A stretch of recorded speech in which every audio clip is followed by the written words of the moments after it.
And unlike Republican leadership, I don't think everybody has to agree with everything I say. But I'll give you an example of something I feel very strongly about. I brought forth several what's called joint resolutions of disapproval. And what those are, and what I was trying to do, was to end U.S. military aid to the Netanyahu government in Israel.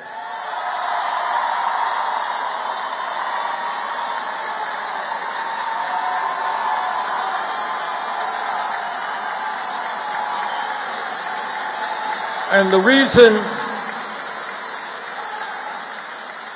reason I did that is that right now what's going on in Gaza is unspeakable.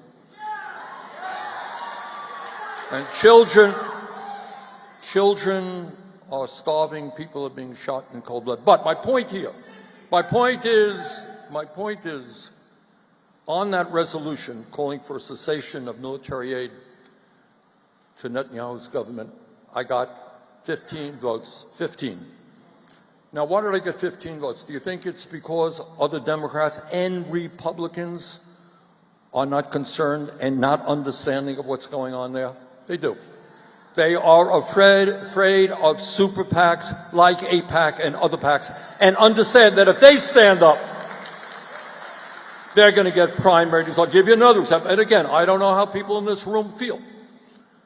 I think it would be a disaster for the United States to get involved right now with Israel in a war against Iran.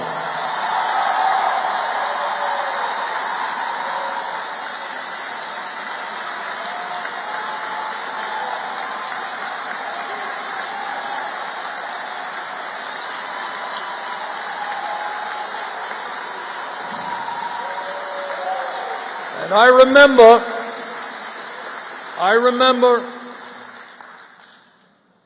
all of the political rhetoric that was going on regarding the need to get us into the war in Iraq.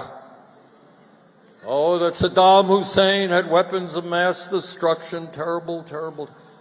It turned out we got involved in that terrible war, and I went to too many funerals in Vermont, which I'll never forget. Young people died in that war.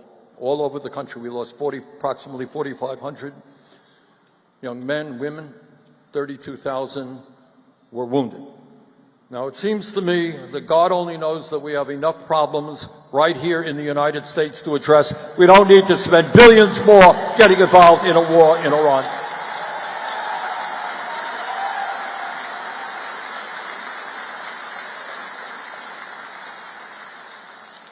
But I raised those points not just to talk about Gaza or Iran, but to talk about the power of money in our political process.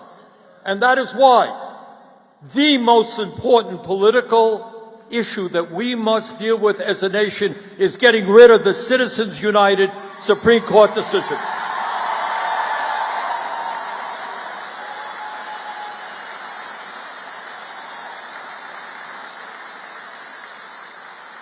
And moving to public funding of elections. In other words, you want to run for office, and I hope some of you will. You should not have to beg rich people for campaign contributions.